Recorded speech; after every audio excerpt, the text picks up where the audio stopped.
Hey guys, this is Teresa again from It's All Gravy.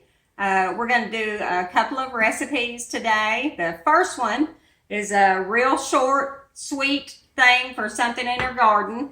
Jalapeno peppers. We picked these yesterday, and my husband loves them on about everything. And he actually came in with this recipe. And all you do is the jalapenos, seeds and all, slice them up as thick as you like, and white vinegar. And they last in the refrigerator. We've had using the last jar of ours, and they've been in there about a year. So a quick, easy little thing for your jalapenos where they don't go to waste. They actually still stay pretty crispy. And like I said, seeds and all. And we just put them in the jar.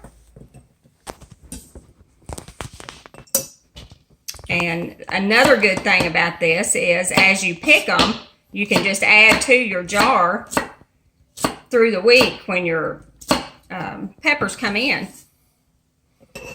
Better get that so the dogs don't get it. They probably wouldn't be very happy with me.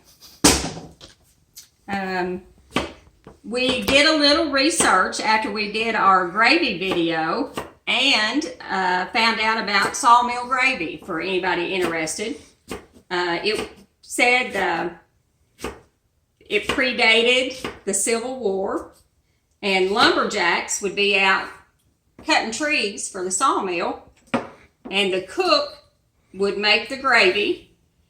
And the lumberjacks would say that if it was lumpy and thick, that the cook had thrown a handful of sawdust in there. So that's where the sawmill gravy came from, which is a pretty cool little story. We're going to finish up these pickles. I'll do this one right here and then show you. You know, I like mine kind of thin. That way if you're putting them on pizza, just having them with your roast, whatever you're going to have with them. And then just straight white vinegar. And you just fill your jar up over the top of them.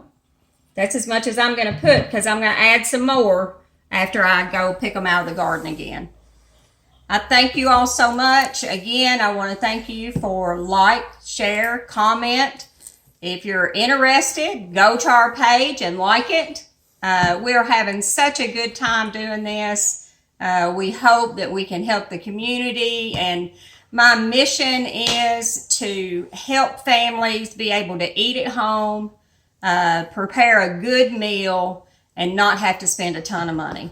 We're also interested in keeping our garden products, so we're getting into canning. And all the things I did when I was a kid, and I hated it. But here I am wanting to do it again. So I thank you all for coming along for the journey. I'll talk to you soon.